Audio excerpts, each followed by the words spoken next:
నమస్కారం అండి. నా పేరు doctor Sunil Reddy, consultant neuro psychiatrist and sexologist at treatment range hospital KBHP Hyderabad.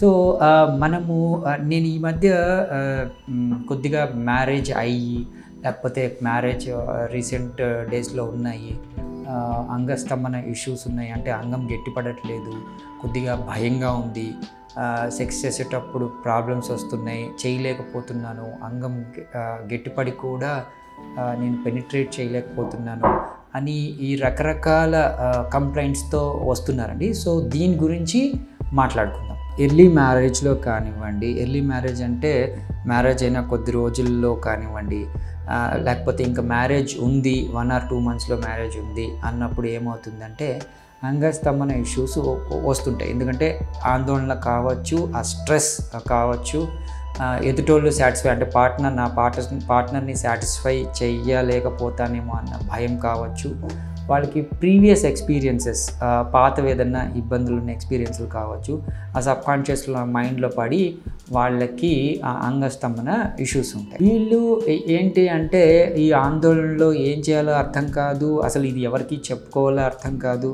So చాలా సతమతం అవుతూ ఉంటారు. సో ఎందుకంటే ఒకవేళ డాక్టర్ దగ్గరికి వెళ్తే ఏదైనా మెడికేషన్స్ పెడతారేమో, అది ఫ్యూచర్లో ఏదైనా ఇబ్బంది అవుతుందేమో అన్న థాట్స్ కూడా ఉంటాయి చాలామంది. సో వీళ్ళకి ఏంటి అంటే నేను షాక్ వేవ్ థెరపీ అడ్వైస్ చేస్తాను.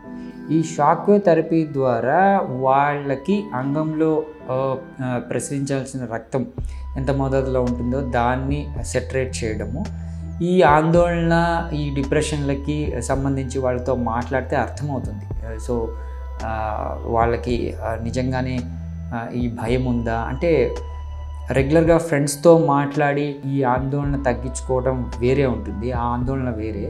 బట్ రియల్ సైకోసెక్షువల్ థింగ్స్ అంటాం. సైకోసెక్షువల్ అంటే వీళ్ళ ఆందోళనతోనే అంగం సరిగ్గా స్తంభించదు, వాళ్ళ స్ట్రెస్లోనే అంగం సరిగ్గా స్తంభించదు. సో అలాంటివి క్లియర్ చేసి ఈ షాక్ వేవ్ థెరపీ ఇవ్వడం ద్వారా వాళ్ళకి యాజ్ యూజువల్ ముందు ఎలాగైతే అంగస్తంభన వస్తుందో అలా వచ్చేస్తుంది. కొంతమంది అసలు సెక్షువల్ యాక్టే ఉండదు మ్యారేజ్ అయ్యేంత వరకు. ఆబ్వియస్గా మన ఇండియన్ కల్చర్లో సెక్షువల్ యాక్టివిటీకి వెళ్ళరు. సో వాళ్ళకి చాలా భయం ఉంటుంది, ఎలా చేస్తారా ఆ థాట్స్. సో వీటికి కూడా ఈజీగా ఇది, కొంతమంది మ్యారేజ్ అయిపోయి 3-4 years అయినా సెక్షువల్ యాక్ట్ ఉండదు. సో వాళ్ళని ఇంప్రూవ్ చేయడానికి కూడా మనము షాక్ వేవ్ థెరపీ అడ్వైస్ చేస్తాము. దీంతో ఏంటి అంటే వాళ్ళకి కాన్ఫిడెన్స్ బిల్డప్ అవుతుంది. ఈవెన్ అంగానికి కూడా సరైన రక్త సరఫరా పెరగడం వల్ల అంగం గట్టిపడడం జరుగుతుంది. వాళ్ళకి ఈ సెక్షువల్ యాక్ట్లో ఇబ్బంది కలగకుండా చేయొచ్చు. సో ఈ విధంగా ఎటువంటి సైడ్ ఎఫెక్ట్స్, డిస్కంఫర్టు, ఫ్యూచరిస్టిక్ ఇబ్బందులు లేకుండా ఈ షాక్ వేవ్ థెరపీని మనం ఇవ్వచ్చు.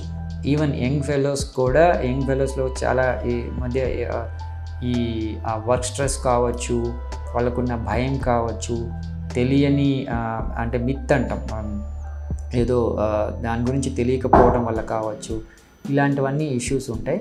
వీటిలన్నిటినీ క్లియర్ చేసి మనం షాక్ వేవ్ థెరపీ ఇవ్వడం వల్ల వాళ్ళకున్న మానసిక రుగ్మతను కానివ్వండి, సైకోసెక్షువల్ ఇష్యూస్ కానివ్వండి, సెక్షువల్ డిస్ఫంక్షన్స్ని కానివ్వండి, ఈ అంగస్తంభన ఇష్యూస్ కానివ్వండి, నరాల బలహీనత కానివ్వండి, అన్నిటినీ రెక్టిఫై చేసి వాళ్ళ సెక్షువల్ లైఫ్ని ఇంప్రూవ్ చేయొచ్చు. దీన్ని యూజ్ చేసుకోగలరు. Thank you. నమస్కారం.